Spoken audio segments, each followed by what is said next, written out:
لکھپتی بھی اور 1000 روپیہ کمانے والا بھی، یہ سب ایک ہی سب میں آ کر کے کھڑے ہو جاتے ہیں اور گیہوں سے نکالتے ہیں۔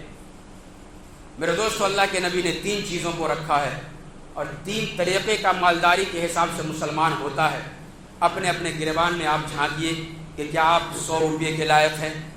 یا پھر 1000 روپے کے لائق ہیں، یا پھر 1500 روپے کے لائق ہیں۔ اپنے گریبان میں جھانکیے اور فیصلہ آپ کے ہاتھ میں ہے۔ اللہ تبارک و تعالی ہم سبوں کو کہنے اور سننے سے زیادہ عمل کی توفیق عطا فرمائے، آمین۔